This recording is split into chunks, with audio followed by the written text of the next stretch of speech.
Subscribe to our channel, clicking subscribe button and bell icon. अस्सलाम वालेकुम। तो आज का हमारा टॉपिक है variation of g with altitude. तो सबसे पहले हम देखते हैं कि variation of g with altitude पढ़ना हमारे लिए क्यों ज़रूरी है। हमने लॉ ऑफ ग्रेविटेशन की वीडियो में पढ़ा था कि लॉ ऑफ ग्रेविटेशन जो हमें स्टेट करता है कि every body in the universe attract every other body with the force which is directly proportional to the product of the masses and inversely proportional to the square of the distance between their center। तो इस relation से हमें एक बात clear हुई थी, F is equal to G m m e by r square. यानी law of gravitation में हमने इस चीज़ को पढ़ा था कि हम फोर्स ऑफ ग्रेविटेशन जो है F is equal to G m m E mass of earth by r square के फार्मूले से फाइंड आउट कर सकते हैं। फिर हमने ग्रेविटेशनल फील्ड स्ट्रेंथ में इस चीज़ को देखा था कि gravitational force per unit mass, यानी एक यूनिट मैस पे 1 किलोग्राम मैस पे जितनी फोर्स एक्ट करती थी उसको हमने ग्रेविटेशनल फील्ड स्ट्रेंथ का नाम दिया था, और वो थी 10 न्यूटन पर केजी। यानी ज़मीन अपने सेंटर की तरफ 1 किलोग्राम मैस का अगर कोई ऑब्जेक्ट है उसको 10 न्यूटन की फोर्स के साथ खींचती है। ये चीज़ हमने ऑलरेडी स्टडी की हुई है। तो अब हम देखना ये चाह रहे हैं कि एल्टीट्यूड के साथ साथ यानी बुलंदी के साथ साथ जी की वैल्यू में क्या डिफरेंस आता है। मैस ऑफ अर्थ में हमने ऑब्जेक्ट को किस टाइप से रखा था। मैस ऑफ अर्थ में हमारे पास हम कंसीडर करते हैं इस चीज़ को कि ये ज़मीन है हमारे पास और आर इसका रेडियस है, सेंटर से लेकर बाउंड्री तक का जो इसका फासला है। M E mass of earth था। हमने एक ऑब्जेक्ट को इस टाइप से रखा था, हमने सरफेस ऑफ अर्थ पे रखा था और उसकी वैल्यू हमने फाइंड आउट की थी मैस ऑफ अर्थ की 6 × 10⁻24 kg।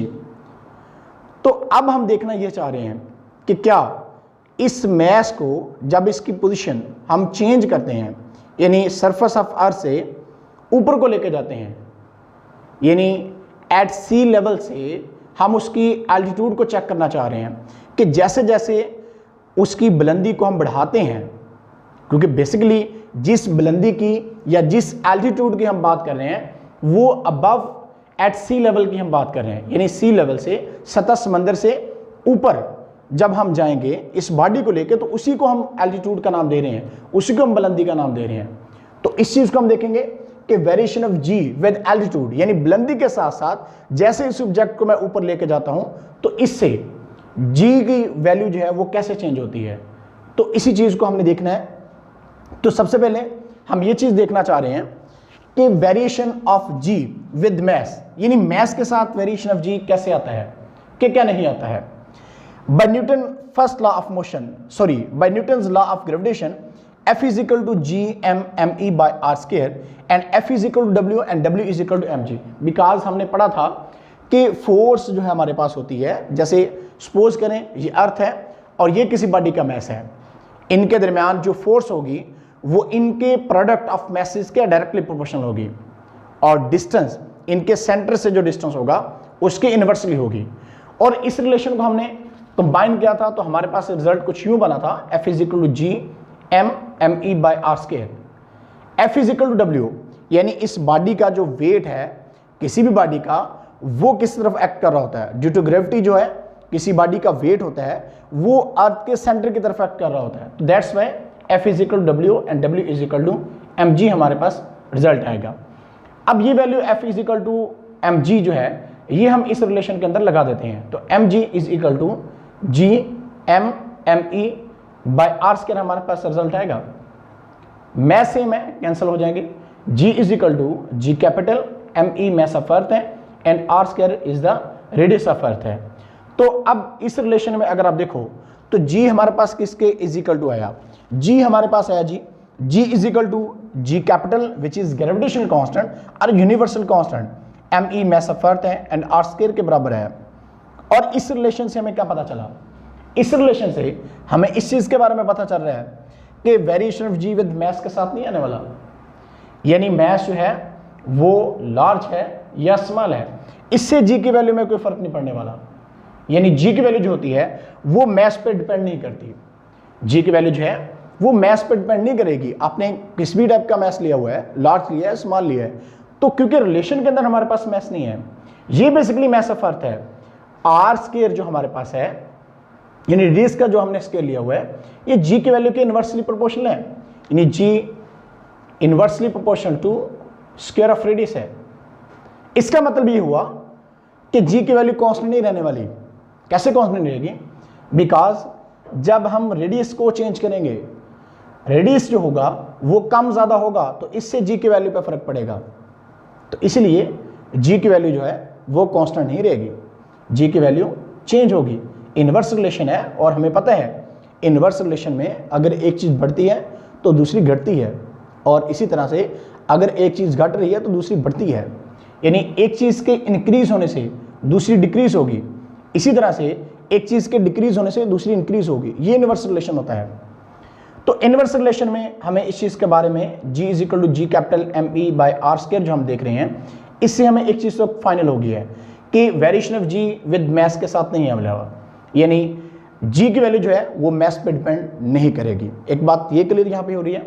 दूसरी बात ये है कि G की वैल्यू कांस्टेंट नहीं रहेगी, G की वैल्यू चेंज होगी। किस तरह से चेंज होगी? जब रेडियस चेंज होगा, रेडियस के चेंज होने से G की वैल्यू चेंज होगी।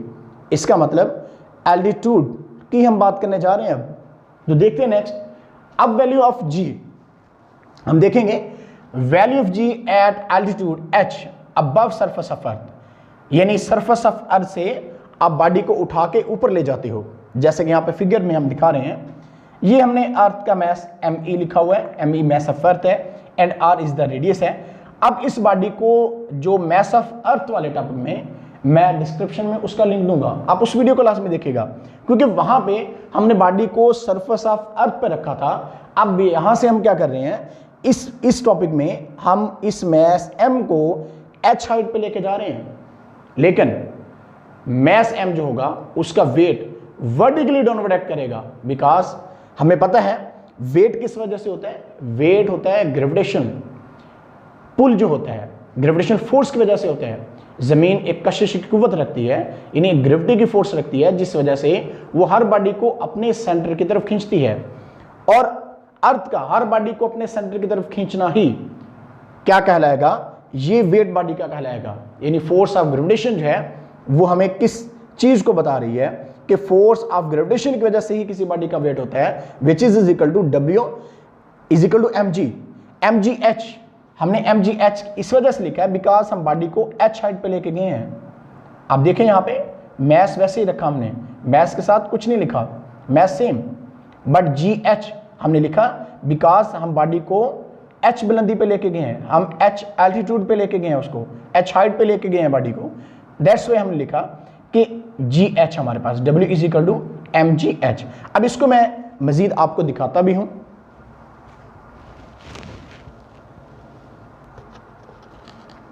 तो हम इस चीज़ की बात कर रहे हैं जस्ट लाइक जैसे ये हम यहाँ पे आपको दिखा रहे हैं कि अर्थ है, और एक बॉडी को हमने जब मैस ऑफ अर्थ का टॉपिक पढ़ा था वहाँ पे बॉडी को इस जगह पे रखा था, यानी ऑन द सरफेस ऑफ अर्थ रखा था। और यहाँ पे एक बात आपको याद रखने वाली है, वो ये है कि आपने इस बात को अपने माइंड में क्लियर कर लेना है कि ये बॉडी जो है मैस M जो है इसको हम अब हाइट h पे लेके जा रहे हैं, यानी ये सरफेस ऑफ अर्थ पे नहीं बढ़ी।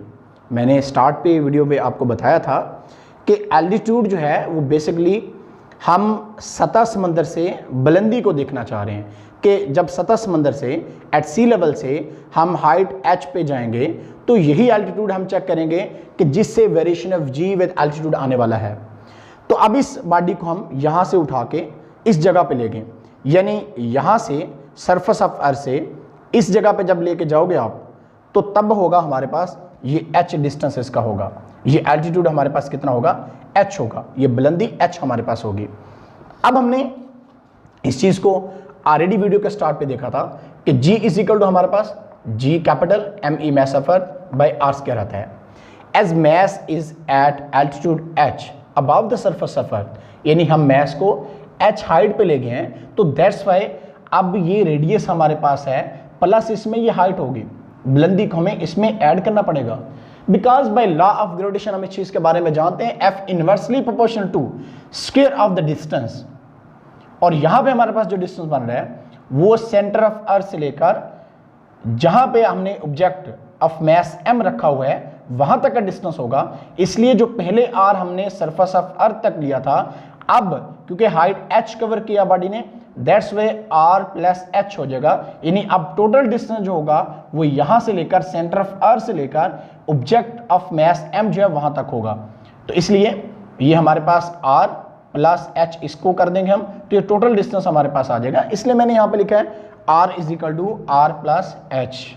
सो ये रिलेशन हमारे पास क्या बनेगा फिर, g is equal to G capital m e mass of earth divided by r which is equal to r plus h। अब हम इसकी वैल्यू r की जगह पर लगा देंगे, r प्लस h स्क्वायर वैसे ही रहेगा।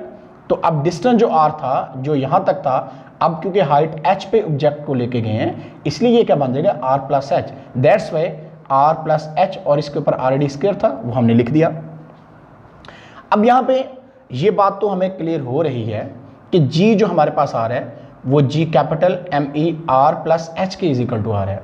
अब देखिएगा जरा ध्यान से, गौर करने वाली बात ये है, r प्लस h, जब आपने r वैल्यू में h प्लस कर दिया है तो इसका मतलब आपकी वैल्यू और ज़्यादा बढ़ गई है।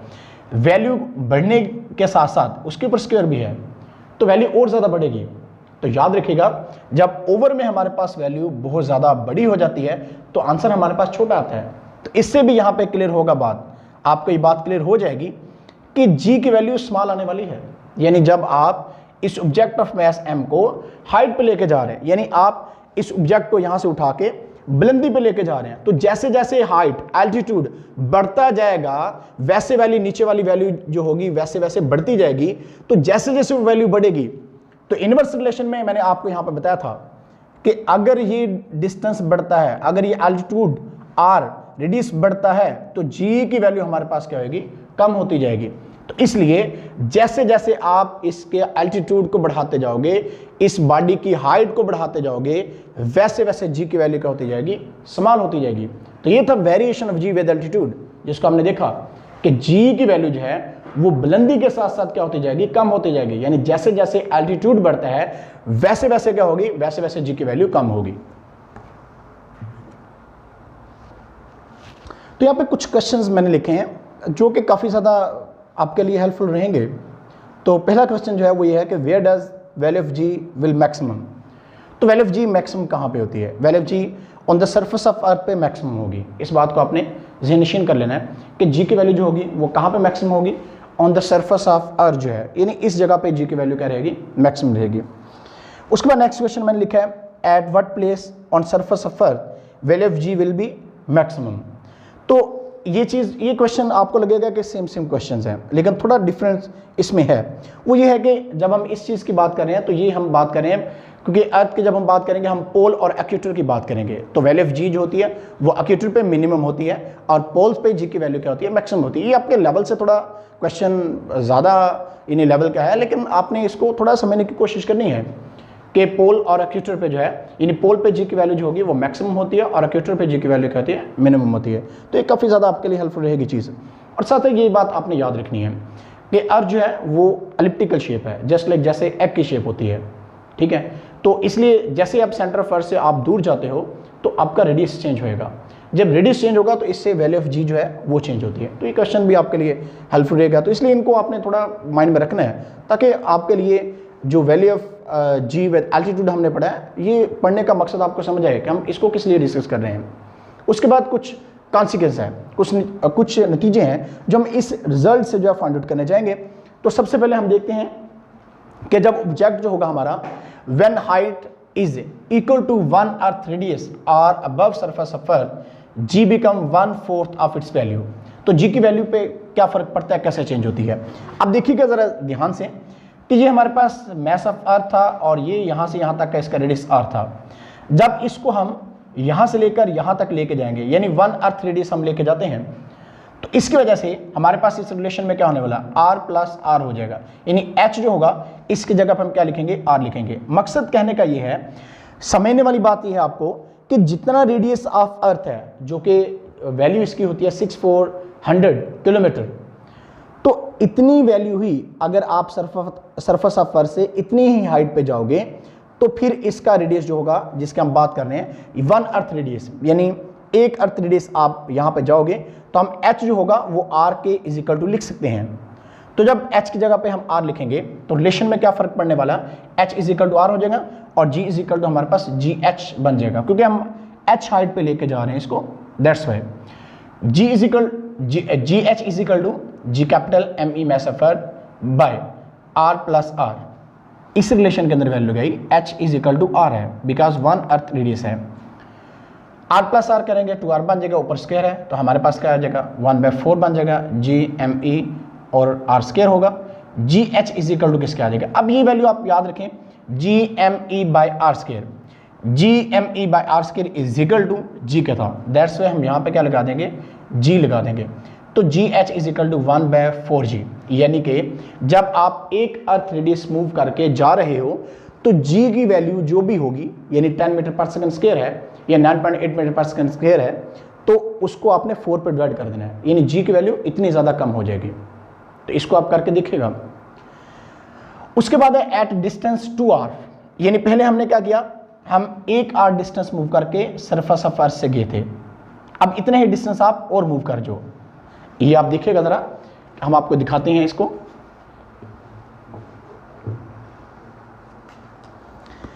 ये है अर्थ, ये रेडियस r है और पहले ऑब्जेक्ट को मैस को हमने यहां पर रखा था, 1 अर्थ रेडियस पर रखा था। अब इतना ही डिस्टेंस हम और कवर करेंगे, यानी पहले जो हमने 6400 kilometre above the surface of अर्थ रखा था, अब उसको डबल कर देते हैं। तो डबल करने से क्या फर्क पड़ेगा g की वैल्यू पे, चेक करते हैं इसको। gh इज इक्वल टू हमारे पास किसके इज इक्वल टू आ जाएगा, क्योंकि h अब किसके बराबर होगा, 2r के बराबर होगा, यानी h ये डिस्टेंस जो है, हाइट जो है, इसको आपने जितना अर्थ का रेडियस था उससे डबल कर दिया, यानी एक r फिर दूसरा r, यानी r डबल हो गया। तो दैट्स में हमने यहाँ पे लिख दिया h is equal to 2r। तो gh किसकी इज इक्वल टू हो जाएगा, इधर वैल्यू फिर लगाते हैं हम, g me मैसवर r प्लस हमारे पास क्या आ जाएगा 2r आ जाएगा, बिकॉज हाइट जो है उसको आपने डबल कर दिया है, रेडियस ऑफ अर्थ जितना भी था उसको आपने क्या किया, डबल किया है, तो वही आपकी हाइट बनेगी। इसलिए हमने यहाँ पे लिख दिया r प्लस 2r लिखेंगे, प्लस किया 3r बन गया, स्क्वायर लेंगे 9 आ जाएगा, r स्क्वायर आ जाएगा हमारे पास। gh is equal to 1/9 g me मैसफर बाई r स्क्वायर हमारे पास आ जाता है। अब ये वाली वैल्यू जो है, ये वाली g me over r square हमारे पास g के बराबर है, तो that's why gh is equal to 1/9g बन जाएगी। तो बड़ी इंटरेस्टिंग बात यहाँ पे सामने आ रही है आपके कि एल्टीट्यूड को जैसे ही आपने बढ़ाना शुरू कर दिया तो g की वैल्यू कम होना शुरू होगी। 1/9 g की वैल्यू को आपको 9 पे डिवाइड करना पड़ेगा, तो आंसर और ज़्यादा छोटा आ जाएगा। जितना ये आंसर आया था इससे भी छोटा आंसर ये आएगा। इसका मतलब जैसे जैसे आप एल्टीट्यूड बढ़ाते जाओगे g की वैल्यू वैसे वैसे क्या होती जाएगी, कम होती जाएगी। यानी कि हमने आज जो टॉपिक हमारा था variation of g with altitude, और इसको बकायदा हमने चेक कर लिया है कि वाकई ही g की वैल्यू जो है वो चेंज होती है कि जब आप एल्टीट्यूड को इंक्रीज करते हो। और ये वीडियो के स्टार्ट पे आपको बताया था r का रिलेशन g के साथ इन्वर्सली था, तो ये साबित हो गया कि g की वैल्यू कांस्टेंट नहीं है, g की वैल्यू चेंज होगी। कब चेंज होगी, जब आप r चेंज करोगे।